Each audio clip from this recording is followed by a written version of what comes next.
Franziska Josteit is the creative mastermind and perfumer behind the luxury perfume brand Luisa Jo Wild Perfumery. After more than 12 years in the fragrance industry, where she served in various roles at International Flavors and Fragrances, or IFF, Franziska founded her own luxury fragrance house, and it is here to change the paradigm of perfume from smelling like a brand to the beautiful reality that you are the secret ingredient to your signature scent. Her fragrances bring to life your own unique scent that will make everyone in your sphere wonder why you smell so gorgeous. I absolutely love the ethos of Luisa Jo and everything Franziska is bringing into the world. For anyone who is new to a place or simply trying to reinvent themselves, fragrance is a very subtle yet powerful way to start again in a new era of your life story. I loved Luisa Jo so much that Franziska and I are going to host an event together in November. It will be an evening to indulge your senses and learn more about the art of fragrance. Franziska will take us through different ways smell touches our lives and how we feel and people treat us. Think of it like a wine tasting, but for scents. It will be an exclusive experience as we only have 15 spots available. For tickets and more information, check the show notes or go to houseofperegrine.com/events to sign up. I hope you enjoyed today's episode with Franziska. If you do, feel free to share it with a friend. This is the best way to get the word out and support House of Peregrine in our mission to connect people living internationally more deeply with each other, the place they currently call home, and themselves. If you are finding this podcast useful, follow us on Instagram, Facebook, LinkedIn, and YouTube under House of Peregrine. That is a zero-cost way to support us. In addition, please subscribe to the podcast on Spotify and Apple. And on both Spotify and Apple, you can leave us up to a 5-star review. If you have questions for me or comments about the podcast or topics or guests you'd like me to consider for our podcast, please put those in the comments section on Spotify or Apple, or DM us on socials. I read every single comment. If you are not yet following us on social media, we are House of Peregrine on all social media platforms. That's Instagram, Facebook, Pinterest, Twitter, YouTube, and LinkedIn. And in all of those channels, we discuss living abroad and ways to find a deeper connection with yourself, those around you, and the place you currently call home. If you would like to know more about memberships or our events, please find out more at houseofperegrine.com. Okay, on to today's show. Hello, Franziska, and thank you so much for joining us today on the House of Peregrine podcast. I am really, really excited to have you here today. Thank you. Thank you for having me. I want to start out by letting people know what your story is, where you grew up, and maybe part of your life as an international person. Yes, so I'm German, first of all. I grew up in Western Germany and I studied business studies in Paris, in London, and in Amsterdam. That was quite a coincidence, to be honest. That was not planned up front, but life took me there somehow. And I studied business studies and finance, which was quite boring, to be honest. But that's why I chose to live in beautiful, exciting cities in order to compensate, basically. Yeah. It's, all the best stories start with both. It was an accident and I chose to live. Ah, funny, yeah. Same for Yeah. you.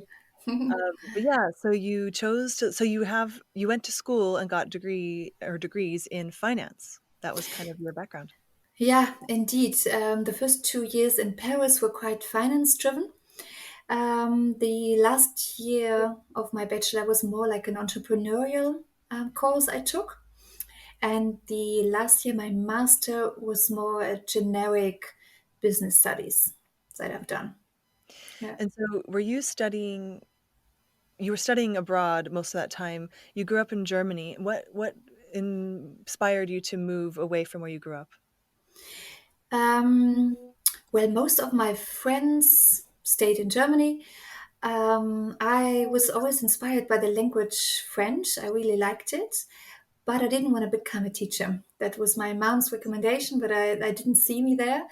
So my idea was a bit like, okay, maybe I can combine what I really like and what maybe will serve me later. And that was the business study, the boring business study. But I thought I cannot decide yet really where my passion is. It needs a bit more time, so I just decided to go for the safe option, but then in a vibrant city and having French at the same time. So I studied in French. Um, So you were so following your passion for French, basically. indeed, that was the initial idea, and kind of leave it open to whatever happens, so that I have a good background, a good foundation to whatever comes on my journey afterwards. Being open and being getting to know other people. That was my idea, mostly like in Paris, to open up my horizon, basically. Yeah. Nice. And when did you know that? When did you I find that people like you and I, there's a moment or a knowing that maybe you want to go away or want to experience something different than maybe the people around you. Do you remember, do you have a moment like that, or was it always something you just knew? Yeah. Um, with my parents, I never really traveled a lot. They didn't do exciting trips. It was always nice, but we stayed in Europe, and so that was fine. But it was not very inspiring in that sense. I didn't grow up with that, but I think I also wanted a bit of more excitement. I was really curious, kind of, to get to know people that I don't know yet, and a bit the unknown. I wanted to explore the unknown and jump into new. Be living on my own, also with other people. I, in the end, ended up in a nice, really beautiful apartment with three other. We we were three girls. I didn't know them before, but it was an old Moulin Rouge apartment. So it was also full of history and very exciting. And the other girls, women, they worked, both of them, in fashion. And so they were also very inspiring to me. We had a lot of party and it was, yeah, really enjoyable years. And that compensated really for the finance studies, basically. So you got to bring in creativity one way or another.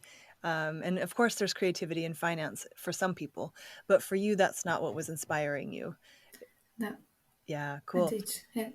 So when so you're in Paris in this Moulin Rouge setting. I can Mhm. imagine you there. Um, Mhm. what happens next?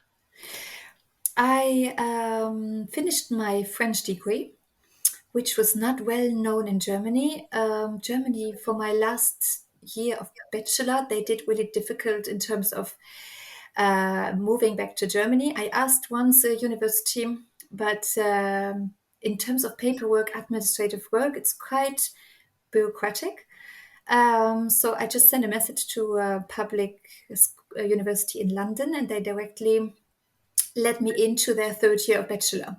So then my decision was clear. I'm going to London, which was, yeah, also not planned up front, but it really came. And so I had 1 year in London.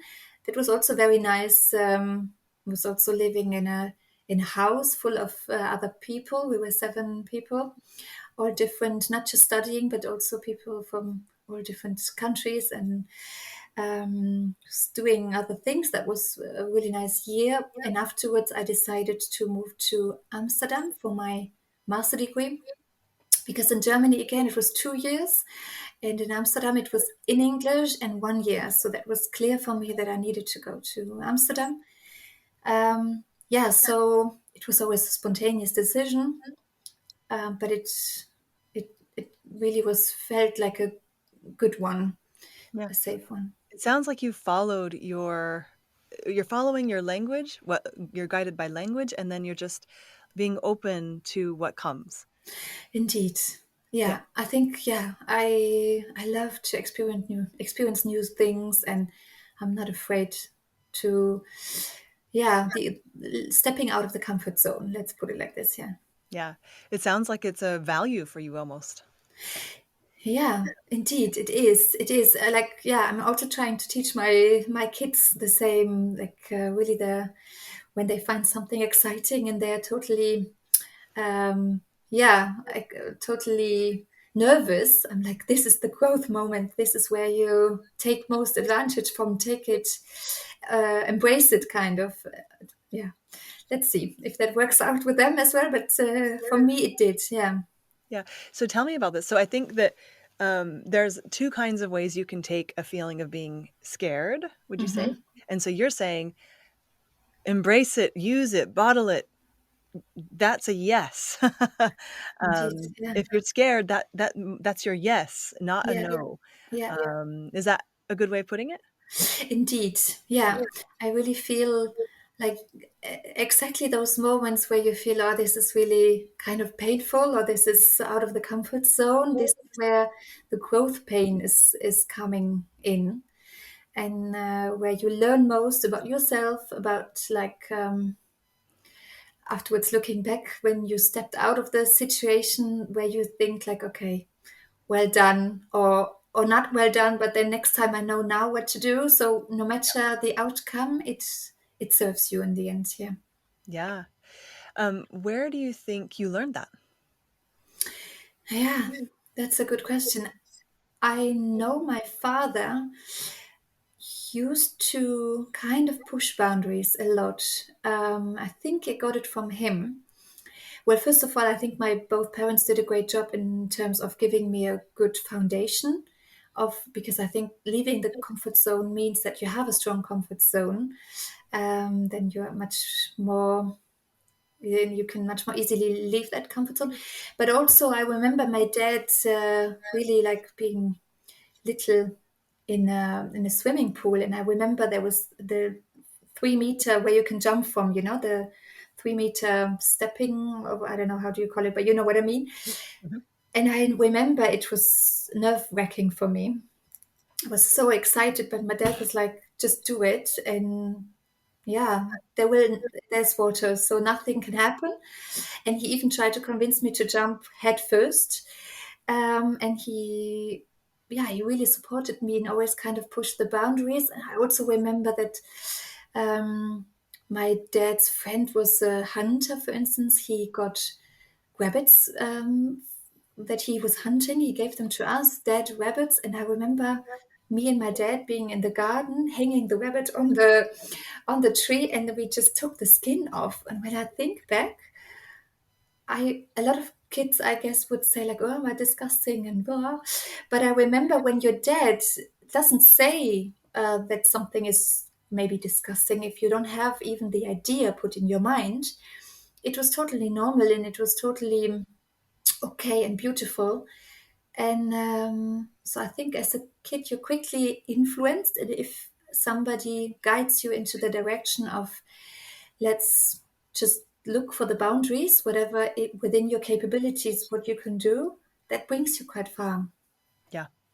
My dad growing up was a butcher, so I get Oh, it. funny, funny, indeed. You Yeah, definitely grow up with a different perspective if you have that experience. yeah, And it is a creative and kind in a way sacred process of taking that animal and then taking it all the way through to a meal.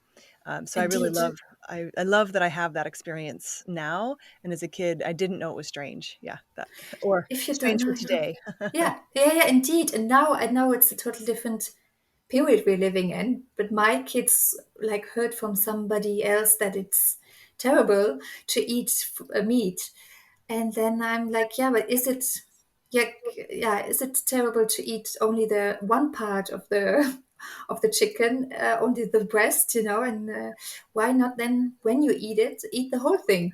Yeah, So yeah, I try to teach them to be a bit reasonable and to think about the entire process. Yeah, yeah. Be holistic about it. indeed. Yeah. Yeah, that makes total sense. I didn't expect to talk about meat No. today, but I'm glad we did. But so I think so. Where did the love for French come from? I thought about it as well once because my mother is good in languages, first of all. She was always, I don't know, also reading books in French and English, even though she kind of never left Europe or Germany. But she's talented. But also, I think the teacher make a huge. I remember my first English teacher. She was a fat, frustrated old lady. She was not a nice person, and she was also not having fun in her job. she was just frustrated. And I don't have a good impression of my first years of English teaching. And then I remember my first French teacher was a very lovely person where I always, as a young girl, already thought like one day I would love to have a glass of wine with him in front of a chimney. Not in a romantic way, but just as like he was a nice, kind person, and he was inspiring. And I think that made a huge difference. Plus the sound, I like the sound. Yeah. Yeah, it feels good in your mouth and your body. Yeah. I, what something to aspire to is I want to have a glass of wine with them in front of a fire. That's my new goal in life is to be that person. Yeah. Good. Thanks for giving Yeah. me a new goal. Yeah. Um, well, that is very interesting. Okay, so then you're in Amsterdam. What happens in Amsterdam? I then have to go a bit back because in Amsterdam I did my master degrees. That meant that I afterwards need to decide the moment where you need to decide what you want to do with your life. But a few years back, when I was in Paris still, I was in a train to go back to Germany for a weekend. I met a person next to me, a woman, and we got into a conversation, which is always nice on the train. And she told me about where she works in a huge fragrance house, perfume house. So I was like, oh, I didn't even know. A new world opened up, kind of. There are fragrance houses. I didn't know. Yeah, I tell us thought what that, that means. yeah, indeed. I didn't know myself back then. So basically, she told me that all the perfumes that are out there, and Douglas, Ici Paris, and Sephora, they are not done by Sephora or not done by L'Oreal and Coty and Estee Lauder, but they are done by how perfume big corporates that only specialize on perfumes, on perfume oils, basically.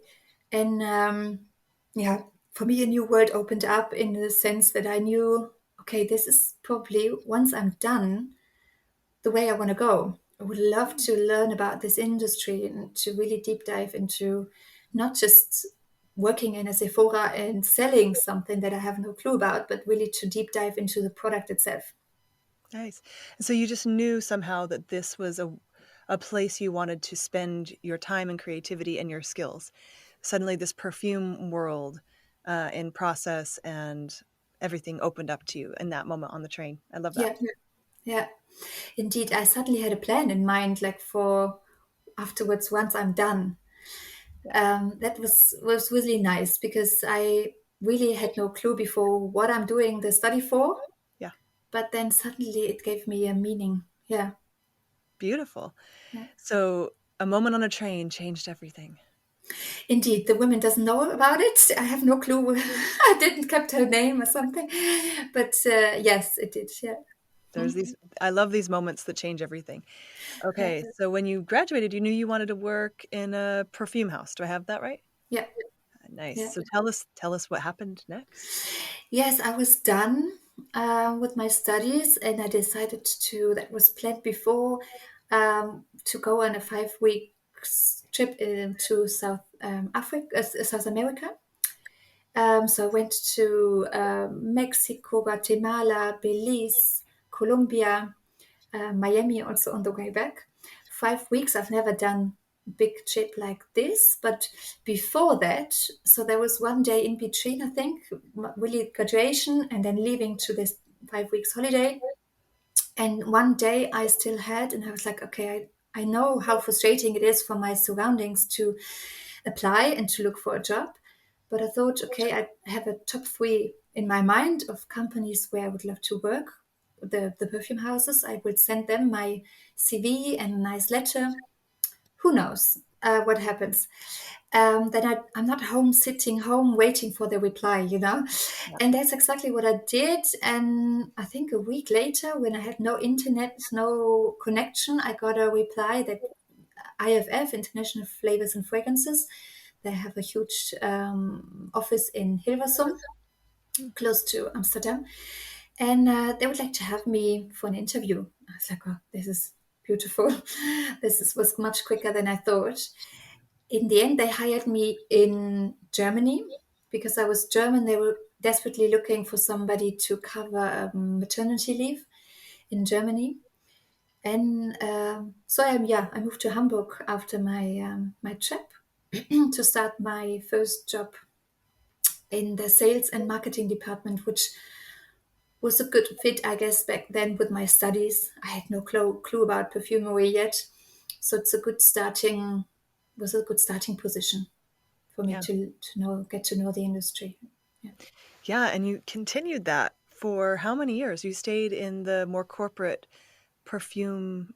Tell us that world. Give us an impression of how the world works, what goes into it, the creative process. Yes, I remember. So I worked in a small office, let's say, sales office with like 14 people, very beautiful, all glass, all design furniture, and middle in the center of the city. So that was always very, you could smell that the margins were good. um, and well, but what I also had to learn during those, I stayed for 2.5 years in that small setting, was that there's a huge corporate behind. So those 14 people were a little piece of the puzzle, basically, because in total, the company has its headquarters in New York. And yeah, all around the world, there are offices. And the little ones are the sales and marketing offices, but the creative offices, where really the perfumes are created, where the research is done, those offices are really in the big cities in the world, and then they have like 600-700 employees there. Wow. So it's indeed. So I learned a lot about all those. Like it's a bit like a network, which you first of all have to understand, like a spin web almost. Like who is my end customer? It's a huge business to business world. Mhm. There's a lot of strains that you have to understand first of all when you're new into this. And these people, this web creates the sense of our world. Like the scent actually changes or follows us throughout our day if you really think about it. So Yeah. tell me a little bit about that process and how it changes cross culturally. I think what smells clean in Germany might not smell clean in the U.S. maybe. Yeah, indeed. That was also one of my learning process. Um, yeah, it's a good valid point. So first of all, you have to imagine that I also got to know that IFF, the company I'm using already, now knowing every day, like I guess 20 products of their every household.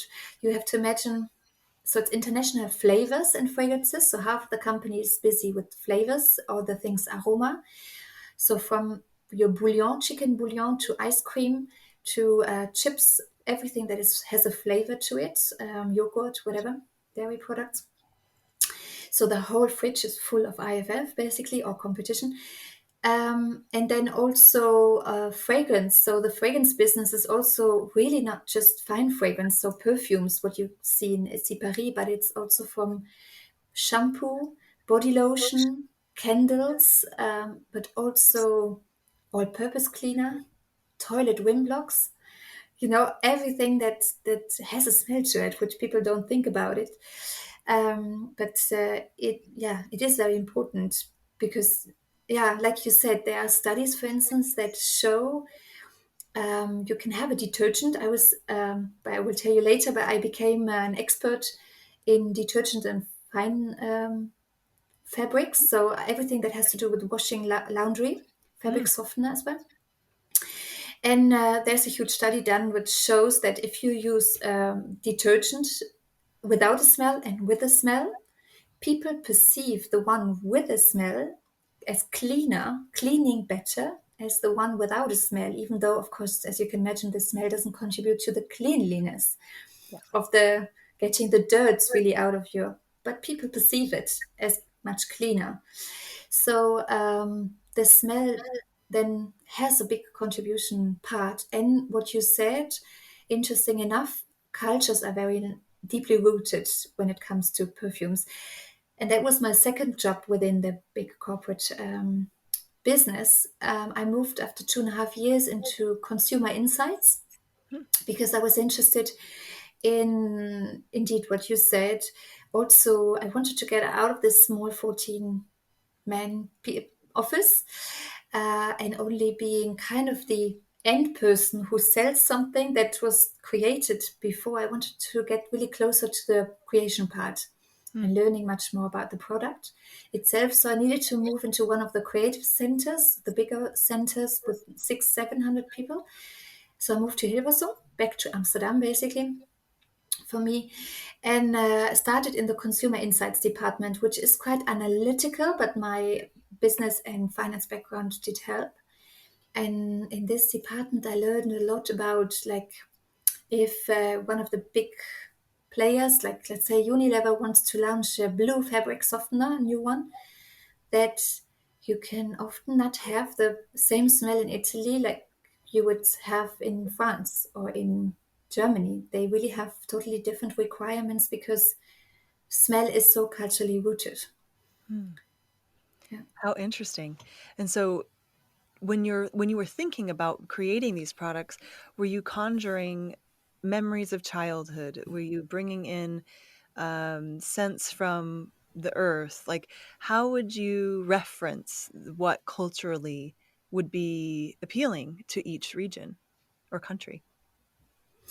Yeah, there are big studies done. You also, I needed to visit a lot of consumers in their home settings. So I smelled, for instance, a lot of washing machines in Italy, in France, and stuff, um, which was So I just interesting. want to make sure. So you would just like go into someone's house and smell their washing machine. Yes. And so you're using this is the creative process of creating and integrating a smell. I love this. So this was part of your work, smelling people's washing Yeah, machine. because indeed, yeah, because you have to imagine we created a detergent which we thought in the Netherlands, wow, smells really clean. It smells very commercial, let's say. I don't think that anybody can say it doesn't.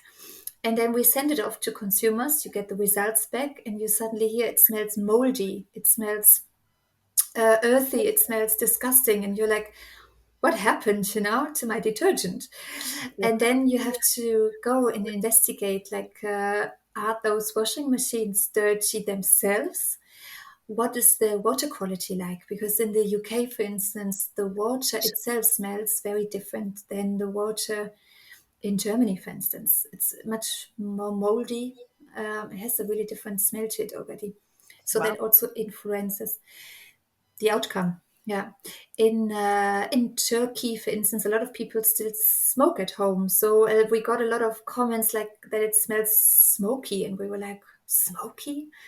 But then we figured out, yeah, they often let it dry in their living room, Ah. and then they And it smoke a mixes lot. it. Yeah, so it becomes Yeah, part of the melody yeah. of the smell, and so you're looking at the ingredients going, "There's no smoke in what we created," but when it's in the environment, it takes on a life of its own, and so you had to account for that in a way.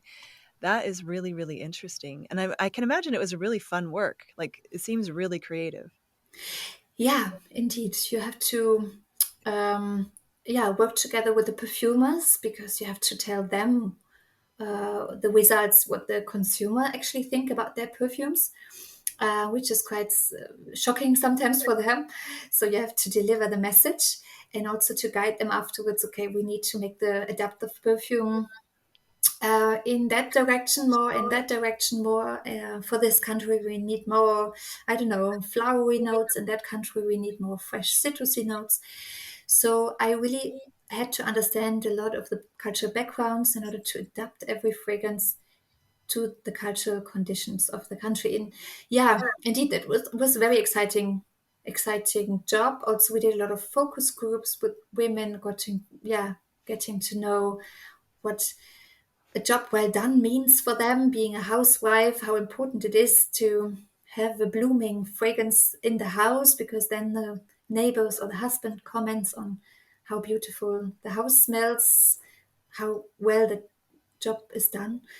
And so that is quite you. Before I just thought I'm using a detergent and that's it. But for a lot of people, it really means was influencing their confidence and their Identity almost. identity. Indeed, Yeah. yeah. My kids, when we visit my sister, she uses the same laundry detergent. And so when we come back, they'll say, "This smells like Leslie's house." Hmm. And Yeah. that opened my eyes a lot to this comfort. And I'm really sensitive when it comes to smell, so I usually use unscented as much as I can. Hmm. But she's the opposite. She's one of these people that really her Sense house, seeker. yeah, Yeah. like, she's a three-dimensional her house is a three-dimensional experience or a five-dimensional experience. And so I can imagine that this is almost like a signature scent of your home and the people that you're taking care of. So that's a really beautiful notion that you got to create for, which is often unseen and unappreciated. Like I would have never thought that that much thought went into it. So that's really beautiful. Yeah, it's a big industry indeed. Yeah, I never knew about it either. Yeah. And so you spent time doing that, and then what happened? Yeah. So I got the task that I had to look for the Christmas gifts of my customers, the customers that we always have to give them, of course, at the end of the year. And I could choose the fine fragrances that were kind of the most trendy ones that to send to them. So I also asked my boyfriend back then, sorry, he was working in a bank, very testosterone-driven environment. Let's put it like this. And I asked him what I get everything for free. What would you like to have as a perfume? Because he didn't use any perfume himself. So he got back to me saying, "I really don't want any of this." And I was like, "Why not?"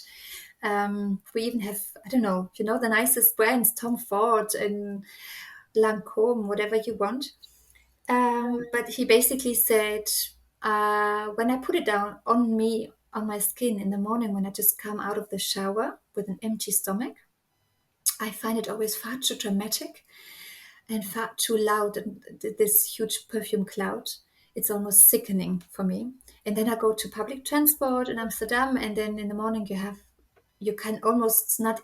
That's an invasion of perfumes here and there. You have another cloud, and you can close your eyes, but your nose is difficult. So he, This is my life. I'm always like, how can we not scream in public, but we can wear perfume very loudly? And so yeah, I identify with this very much of it is a bit of an invasion. And yeah, some would say it's an expression, which I also agree with. But if you're sensitive to it, it really can change your day. disturbed. Yeah. Yeah, it's disturbing for him. Indeed, he found it far too loud. And then he also says, in my environment, in the men's environment in the bank, that nobody wears a perfume. It's not seen as manly. Mm. So I was Oh, also like, okay, can I ask you a quick difference? yeah, So where I'm from, or at least where I always think of men's perfume as cologne and women's perfume as perfume. So is that something that you identify with as well? colognes are basically lower in dosaging. Oh, Colognes, they often, so the typical cologne has also a typical perfume structure, let's say. It has a lot of neroli, petit grain, so all the fresh notes of a cologne, but it also is lower dosed. So mm, I remember my grandmother was wearing cologne all the time. mm, You smell it at the beginning, but then it's also quickly gone. mm. Yeah. So that's the difference. It's not gendered actually. No, cologne can also be used for women, indeed. Oh, can Yeah. also. Yeah, Yeah, nice. Okay. it's a unisex. Cologne means um, that it doesn't last as long. It's far less in dosage than a perfume. Uh, that also means that it is, per definition, a bit more manly indeed, because in the past, it changes now a bit, but in the past, men did not wear too much perfume. It's in the few years that it got more popular, but traditionally it was first a female product, and men, yeah, came with the years more and more into it, but not so strong. The Interesting. percentages for men perfume are always lower than for women perfumes. I see. So it's more like you want to have it for a moment instead of for the whole day. Yeah, Okay, that makes yeah, sense. less intense. Yeah. Also, energy-wise, maybe it's more direct and more round. I see it as more straight and more round. Okay, good. Okay. Yeah, interesting. Okay, thanks for letting me ask all my questions on my Yeah, no, good, perfume. good. Okay, Yeah. so then you're getting this and you have, So yeah, what is the next thing that happens? indeed, yeah. So my boyfriend said basically no, he doesn't want to have it, and then he also said in the evening when I go for dinner with a client, I would actually like to have a perfume, but not the invasion again. I don't want to also, as a man, you don't take it with you. And I don't want to reapply because then the dramatic cloud is there again. I don't appreciate this. Yeah. But it's also a shame because in the evening, everything is gone. Everything that was there in the cloud, yeah, it's an evaporation. So that's also gone, of course. What is evaporated is gone. So I decided, okay, I can totally understand your point, and that's true. I didn't find that on the market. We didn't have that product that he had in mind. So I created something for him on an oil base. So I put it not in alcohol, which creates the cloud, the evaporation, but in a base which is in coconut oil, basically that doesn't smell, without a smell. But so it's a nice, beautiful oil for the skin. And then I used ingredients that are really more woody and not so invading, more pheromones also I put, which is basically the attraction hormones, natural ones from animals used because I was really intrigued by them myself about the smell. So my intention was much more to create not just another perfume, but a skin scent enhancer, something that is not perceived as a perfume also, but really much rather you smell nice, Yeah. not your perfume smells nice. So So you, I you smell nice, and because it's amplifying your own like body's scent. indeed, Is that yeah, right? Okay, yeah, okay. yeah, that was my intention. So I mixed something for him because I back then yeah, that's important maybe to say. So I moved from consumer insight department into the scent design. Mm, I became a scent design manager at IFF, which meant that I first of all had to pass a huge test if my nose is good enough for the position. mm, Because now that meant that I was trained every day for perfumery for the creative side, but it also means yeah you can be trained if you don't have the good nose, then the training will not help. So I passed that test. That was great. I could go into the creative side of the business, but that also indeed meant that I had a lot of training, sitting together with the perfumers every day, smelling through all the ingredients palette that they have. And yeah, I wrote down so much information, so many nice ingredients that I mixed my own perfume, my own, not perfume, but my own scent basically for my boyfriend at home. Gave it to him, and he came back the first day. He was going out for lunch with his colleagues, and there was a woman going 10 times up and down, and everybody thought she's crazy. Oh, she lost something. But then she said, no, it's you. She stopped and said, it's you. And my boyfriend was like, what is happening with me? And she was like, you smell so gorgeous. And what is it? What are you wearing? Yeah. And from then a whole, yeah, his colleagues started to comment. They also wanted to have it. It was the snowball system. He was mm. more in the morning on the bike. He got stopped by somebody saying like, "Oh, such a shame that you're going left. I need to go straight. It was so lovely to bike behind you." This And is those, powerful stuff. yeah, indeed, so quite some interesting stories that came back to me. And then I mixed it a few times more often and gave it always away for free for friends and family. And my dad was wearing it, and he got a lot of comments also from other people. And yeah, I have kind of collected feedback from those years when I just gave it away. That is very well valuable for me now. That it was kind of yeah, product testing without me really noticing. It was a smooth process, not Yeah, intended, but yeah, somehow it grew out of this just testing at home idea. Yeah. nice.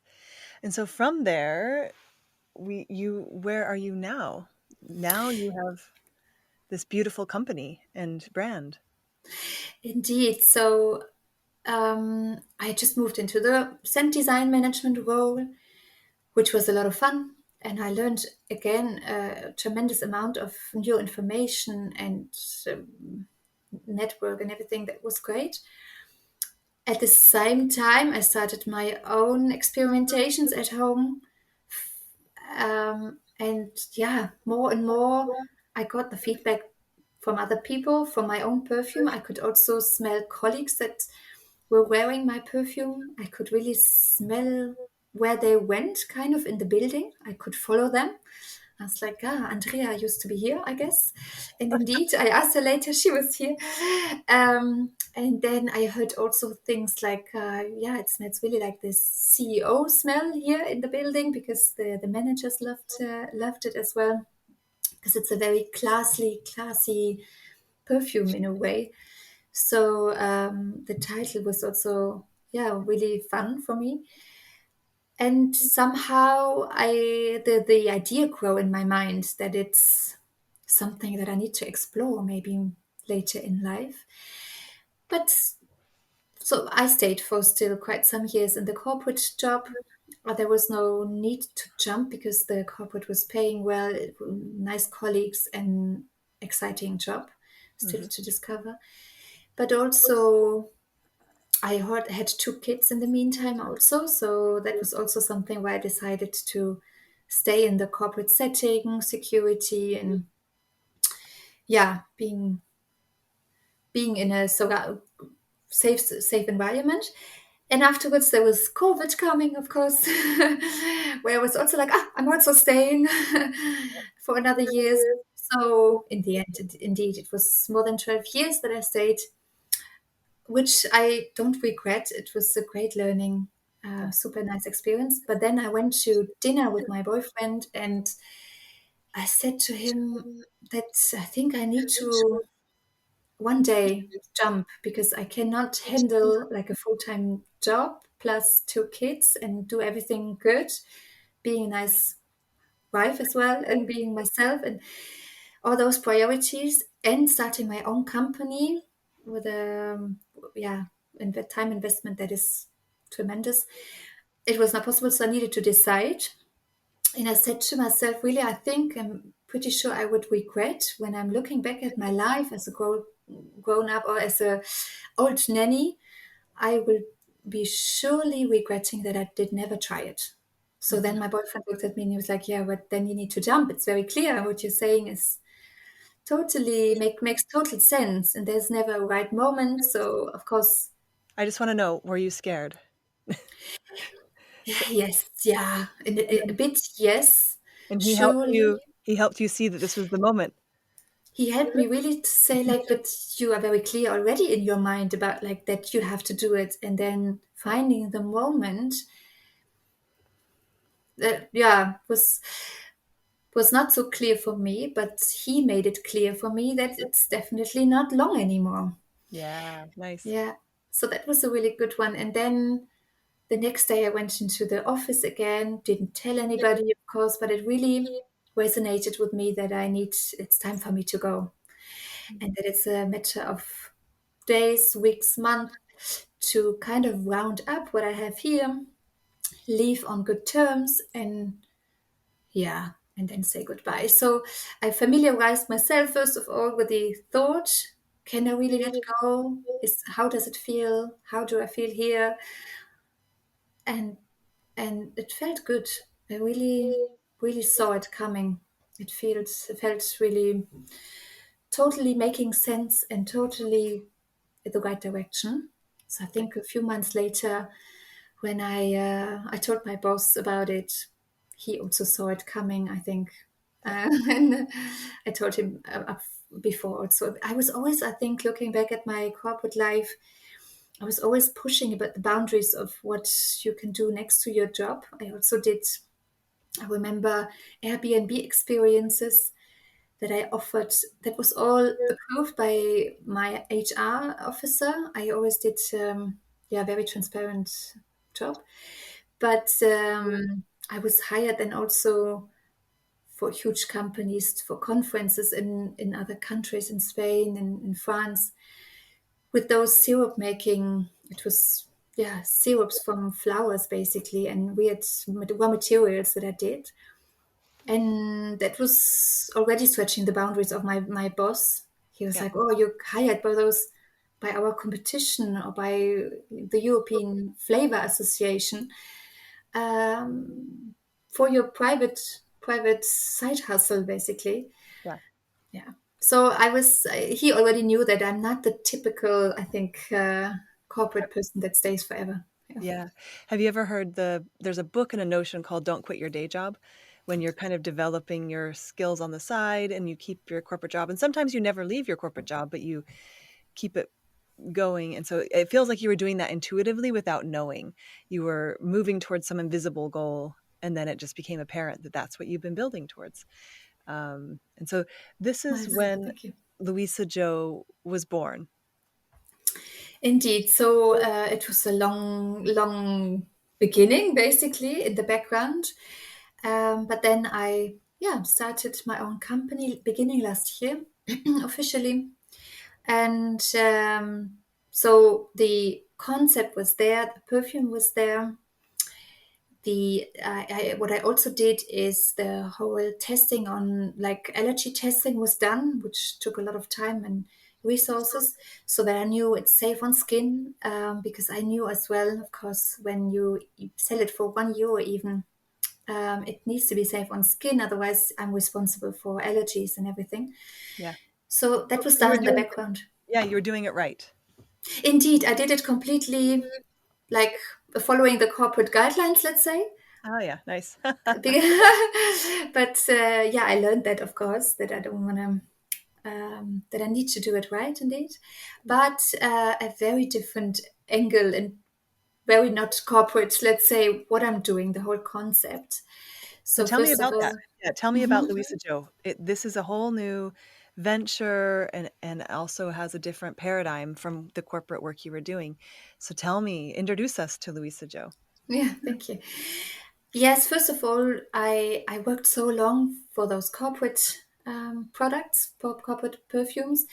And of course, if you, especially when you come from the testing also job, what I did is, when you want to have a perfume that is liked by thousands of people, it gets more and more average. Of course, you need to take off the sharp rounds. You need to make it likable for everybody.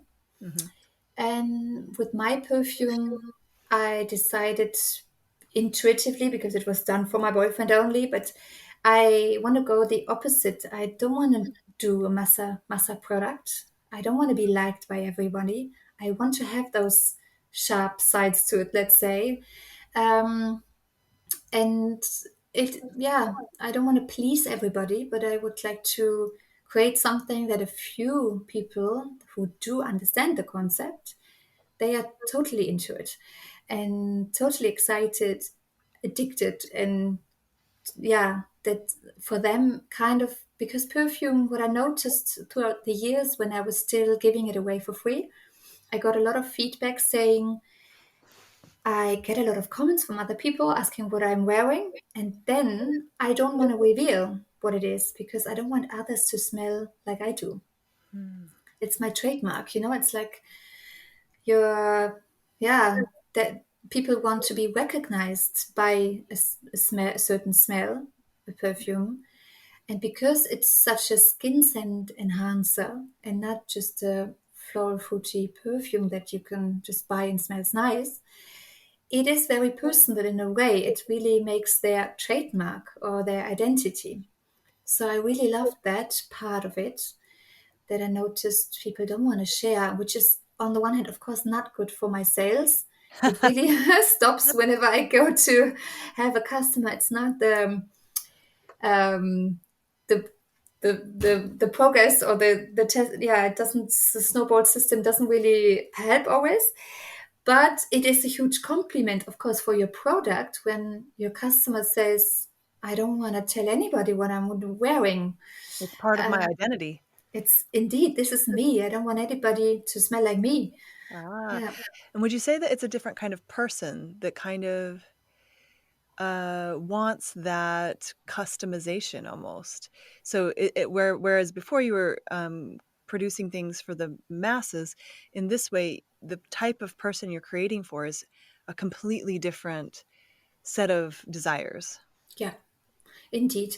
So the positioning was very high. I decided to, yeah, to have then the whole positioning very high end, very exclusive. And what you say, indeed, I was the first year, last year, I was very curious who will be my customer in the end. Is it really like because the price is so high? Will it then be the people that buy yacht in Monaco? I went to the Monaco yacht show, for instance. But interesting enough, when I look now at my customer portfolio, one thing they have in common is their mindset that they appreciate craftsmanship, I guess, that they appreciate to have something specific that is very important to them, the sense of smell or the perfume that they wear. They, in general, they don't want to put products on their skin that they don't know about anything. They everything they do, I think they do with a bit of a conscious choice. Yeah. But it can be, it's men, women, it's old, it's young, it's rich, but it's also not rich. So there is no commonality except I think it's a mindset thing, Yeah. much more. It's a value that you put on something that is important for you. Yeah. Yeah. And it seems like with this, with what you're creating, actually the person is the missing ingredient. So it comes together with your body. And so it's actually you're the missing ingredient. You're the ingredient. You add yourself to this product, and then it becomes what it is. And so Nice. Yeah. Thank it you. it only materializes after you put it on. Nice. Yeah. Yeah. Yeah. Well put. Thank you. Yeah. And that's a really beautiful idea that I think I identify with this. And also, it's an authenticity, right? Where you are actually just amplifying who you are, instead of putting on a perfume, you're amplifying your own unique scent. And so, and with the pheromones, that's an attraction thing. Tell us a little bit about that as well. Yeah. So We just want to know it, if we'll all be chased down like your boyfriend was on the streets of Amsterdam. yeah, indeed. The flies are also coming behind you and mosquitoes. No, no, no. Yeah, pheromones. So when you Google pheromone perfumes, there's a huge market out there that I was not aware of back then when I created this. And I don't believe in this market, I have to say. Mm, Um, to be honest, because what is out there on the market are pheromone perfumes. They don't even have a smell. They were tested also. It doesn't have an impact. It doesn't work because I'm pretty sure the reason is the pheromones that those commercial products use are synthetic pheromones, so created in the lab. And I think they even disturb your natural pheromone production. mm, So it surely doesn't work. But there is, of course, a huge market in a way that as we get older, our pheromone production decreases. So it could be a reason why people that getting older also find it more difficult to find a partner, for instance. So people would like to buy a perfume. It would be easy if we can just spray on pheromones and then you increase your attractiveness again. So I do understand the market a bit. It just doesn't help with what's out there. But when I used to create the perfume for my boyfriend back then, I just came back from a very inspiring week in Italy with a perfume, natural perfume guru. It was the most expensive holidays I've ever done, I think. But it felt like I just turned 30 back then, and I thought it's an investment in myself. I need to know about the natural perfume guru, what he has to say about aromatherapy as well. And it was a great teaching. And he was into natural pheromones and the power of those. And I smelled them and I was totally intrigued myself. So for me, it was not about the what they particularly due to us, but more like I was directly hooked. It had an impact on me. So that's why I use them in the perfumes as well. You have to imagine a bit, I think, for the average person, it would smell terrible first sight when you first sniff. But it's a bit like when you're an expert in, I don't know, like let's say musician. When you're a musician, you also like a bit more the weird sounds Mm. because all the nice thing, what's already out there, been there, done that, it's okay. Yep. But if you're a perfume expert, you also appreciate a bit the notes that are a bit wild and let's say dirty or a Yeah. bit a bit different and weird. So I think that was my experience back then. So I used those, and then looking at the feedback that my boyfriend and the other people that was wearing my perfume, what they got, like for instance also, can I need to have that perfume. I would kill for it. I was like, I would kill for it. For perfume, like, why would you do that?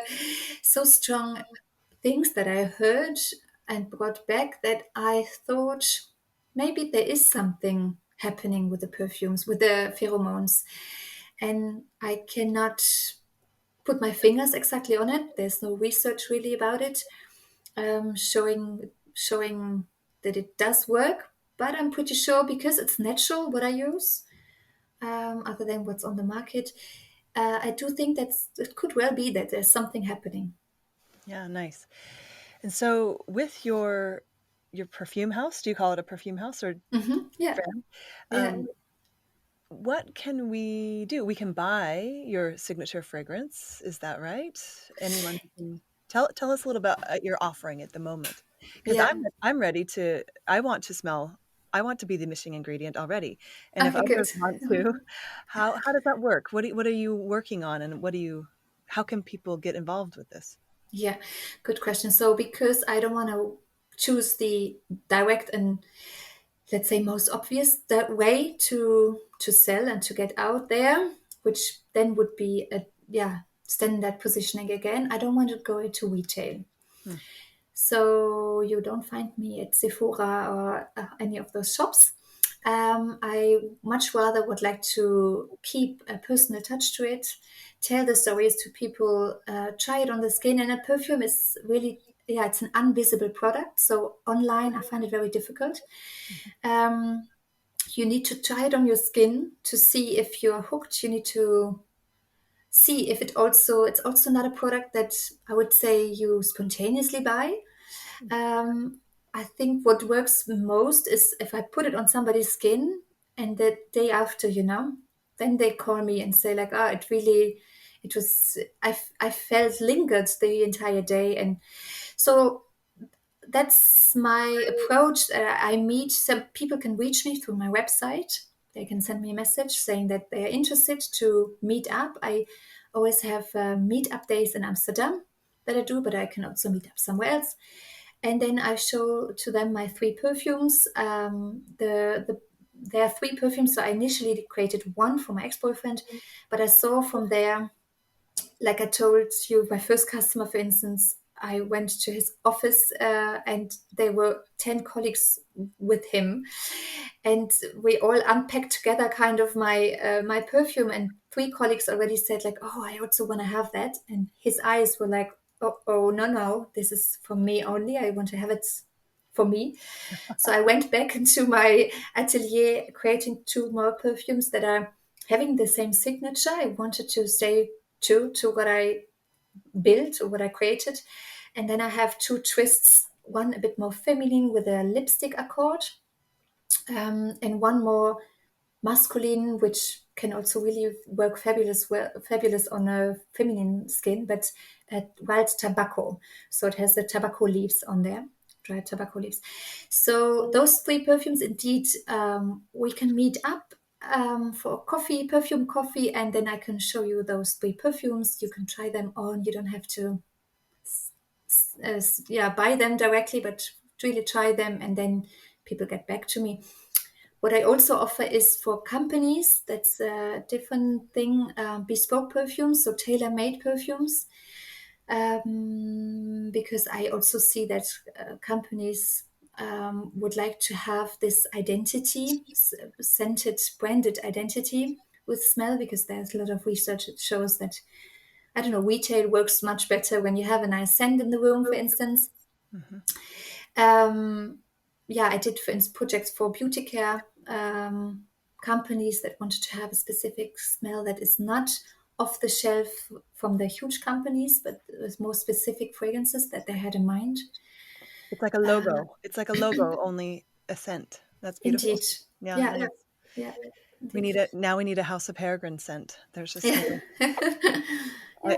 so I really, what I hear you saying and what I hear you bringing attention to is there's more dimensions to our identity. We tend to focus on our visual identity or our design, but what you've taught me today is that smell really is an immense part of our cultural experience, our identity, but also how we are in the world. Um, and so if you're someone like me who doesn't really like to put things on, like it makes me feel like I don't wear brands, I don't wear things like this, but I really love that authentic notion of bringing myself to something. I feel like this is a really like beautiful notion. And so I thank you so much for joining us today. Um, and I appreciate you taking the time of explaining this to us. And I look forward to, yeah, I have a feeling we'll be meeting for a perfume coffee in Amsterdam Yes. soon. Thank you. How can people reach you if they want to? What's the best way for them to get in contact with you?